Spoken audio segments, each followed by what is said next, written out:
We're at a precipice point with the film industry. I think as filmmakers, we all got to go into our chest of tools and we got to just make better films. I don't even know why I use that analogy, but we got to go in and pull it out that will push it, whether it's sort of an indie renaissance where we're making more intimate movies on a lower budget and they're being self-distributed. I don't know, but I feel like something has to change. These numbers are fine, but I don't know. I don't want fine.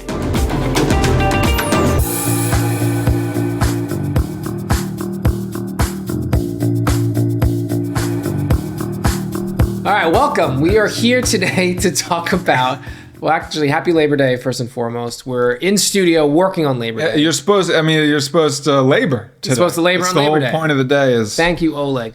No, we did this out of the goodness of our hearts because we wanted to bring you the live updates of Labor Day numbers of the box office, because our topic today is to talk about the end of the summer and analyze the films and the movies and the box office numbers and how we did. So the LA Times had an article this morning that released the official numbers. So $3.67 billion this summer. So just so we know, for everyone at home, the summer box office is loosely defined as the first weekend of May through the end of Labor Day. That's from Wedding Crashers, came right after Labor Day.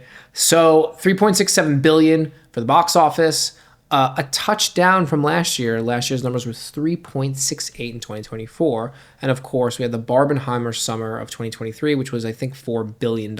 So again, interesting trend to see, right? The economy seems to be doing better. Some people say there's a little bit more money in the pocket. We have a lot of films that did fine, but no true standout movie. And that's kind of what I want to talk about today is what happened to the standout summer box office hit. And I don't want to talk about hits. We did that in a previous video.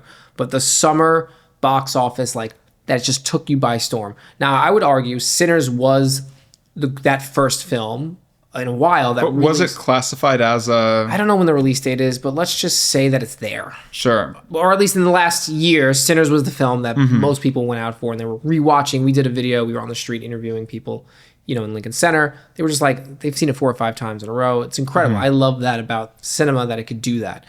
But Superman, fine. Thunderbolts was fine. I don't know if that's summer. I know Fantastic Four, fine. It was a lot of fine, but no great. No Deadpool, Wolverine people coming out, going bananas for the Mavericks of the world. And I wonder that the reason for the box office dip is, in my opinion, we just don't make great films anymore that we release theatrically in a wide audience. Well, there is that, because you're right. I mean, it's we were talking before we got on, but in general, as pretty much every industry has seen in the last 5 to 10 years, it's feast or famine. You are either a standout huge hit or your business crumbles for the most part. Sure.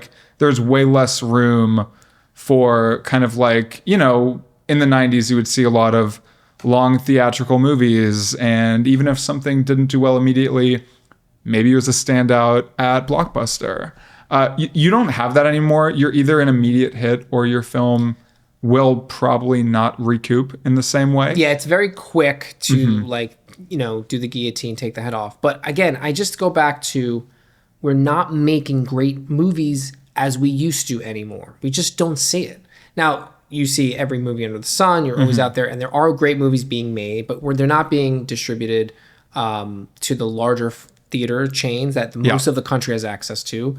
Also, the streaming is definitely an option that takes away from people going to the box office. I think filmmakers have to earn the respect, the time, and the money of the audience more now than ever. You just can't throw shit at the wall and let it stick. You really have to make a truly great film if you're going to stand out and have that big zeitgeist pushing hit, breaking the ceiling, etc.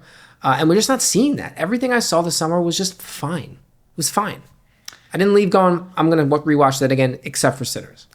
I think a big part of that, my 3 reasons for probably the erosion a bit of the box office this summer is probably some combination of international, particularly Asian markets, maturing in their own film markets. So in Vietnam, the box office used to pretty much so like the vast majority of the box office was US films, Sure. big tentpoles.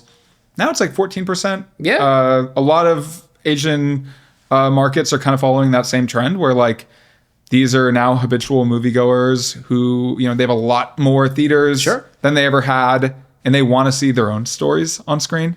I think that's one. I think another big one has to be, I know you said otherwise, but probably consumer confidence, where like, unless you live somewhere where you could easily have like an A-list or, you know, some sort of like Regal pass, if like no one has the money to habitually go to the theaters. But they will go if it's good. It has to already be seen as a standout moment, a must-see event, which is kind of unfortunate because like that's not really how I think people should be seeing movies. It's like in some way what Scorsese said a few years ago about Marvel, where, you know, it's like a theme park ride, you know? But does it have to be an event, or can it just be a good movie? You know, why can't, I mean, Sinners wasn't, you think Sinners was more of an event? Sinners, well, it's why like IMAX now is like Yes. ballooning. You're going to have 3 times as many IMAX theaters globally in the next 2 years than we have now, because people now need large formats, big movies in order to get, you know, an audience member who would otherwise just wait for streaming to go into the theater. Yeah.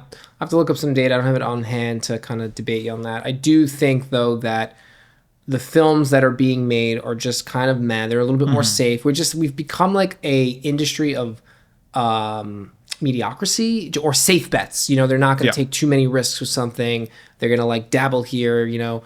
Everything just feels a bit constrained when I watch. Like, it's safe and it's like fine. It pushes a little bit, but no one comes in. And I think that's why, like, you know, Coogler, the Cougs, is so great with his films, because he's such a fan of cinema. Like, you could see he breathes into every frame. And his movies, despite I may have issues with some things on the story side with Sinners, you can't argue that film is like well crafted and masterfully made. So I don't know. I just think we're making a lot of meh. It's going to be interesting to see, though, as the end of the year approaches. Now we're going to the fall, Q3, Q4. End of Q3, Q4 of like the predictions. I know we have Avatar coming out, Wicked for good, Zootopia. There was some other films. One Battle. I mean, it's gonna not probably do well, but I'm so excited for One Battle After Another. I know Frankenstein. Well, that's a Netflix, but yeah, it's gonna be interesting to see if the box office can recover for the end of the year. I don't know. We are I keep saying this. We're at a precipice point with the film industry. I think as filmmakers, we all got to go into our, like, you know, chest of tools and like we got to just make better films. I don't even know why I use that analogy, but like we got to go in and like pull shit out that will push it, whether it's like sort of an indie renaissance where we're making more intimate movies on a lower budget and they're being self-distributed. I don't know, but I feel like something has to change. These numbers are fine, but I don't know. I don't want fine.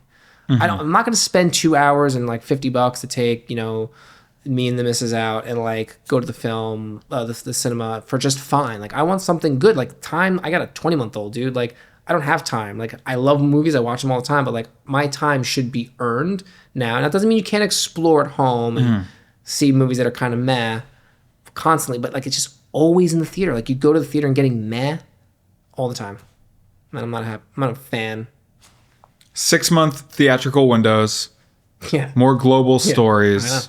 Tell that to James Gunn, who's like was crying about how Superman would have done double the business if he had a longer theatrical window. But what again? I think that movie was meh. I don't think it would have done the business. Like, people weren't. It was obviously a decline in the audience retention. James Gunn that movie was so funny. I was really enjoying it until like, you know, like a journalist uncovering a fact, you know, made the entire world turn against their corporate overlords. I'm like, wow, you know. Yes. Oh, look, you know, I learned that, you know, this guy might be corrupt. This evil billionaire in the sky. Yeah, I know. And now that now no one's going to trust you. But that was hilarious. That's when it turned into a comedy for me. Yeah. And just on the last note here before we wrap is I still it goes back to story, in my opinion, for everyone at home. Like, you got to push it on the page, like take some risks, do something unique. I'm so sick of mad. Every time I go out to dinner, it's just mad. Everything's mad. And it's not like I'm an older curmudgeon type. I've had great meals. No, but there's some good, like Sinners really surprised me. Like I was really, I walked out there like, damn, like that's what cinema should feel like. And not every movie could do that because no one has that talent level on the regular. But I don't know. It's just things seem different, even like from 2023. You know, I don't know. But there's hope for the end of the year. We have some great movies coming out. I mean, I have no hope for Avatar, but like Wicked's going to be amazing. And Wicked's going to be great. One battle after another is going to be awesome. We'll check in for the end of the year recap, but that's Hamnet. That's my 2 cents on the summer box office. It was meh. I don't know. What do you guys think? Like, subscribe, comment, whatever. Just like hit us up. Let us know what you think about the summer box office. Are we wrong? Is Danny always right? Is there a worse person to go on like a dinner and a movie date than John? Who's just eating. He's like, this used to be so much better in the 90s. It's like, the South Park. Remember the member berries? Remember when? Yeah, that too. You eat a meal and you think it sucks, and then you go see a movie. I think. Look, okay. You know what? Just before we go, I looked up the IMDb on James Gunn's Superman. Okay, 7.3 in IMDb. That's pretty low for like a hit or like something that like, people love. And we were talking about Nolan, his theatrical window. Oppenheimer, 8.3. That's a huge difference in terms of IMDb rating, which is one of my most reliable, because you're seeing what the average person thinks. 7.3 is not that high. You want to be in the high 7s, low 8s on a truly great film. We're just not making great movies anymore. I don't know. But also, Nolan is kind of mass. I think it's like a mass delusion event because. All right, we'll get to the Nolan video at that point. But thank you so much for watching. It was a Wikipedia page. Hit us up. Let us know what you think. Yeah. Happy Labor Day, and keep going to the movies and supporting these meh films. Yeah, I mean, have a great meal and watch a great movie. That's it. I love it. All right. Something this man hasn't done since 1995. It's gonna be great. All right. I'm John. This is Danny. We'll see you. Thanks so much. See you guys.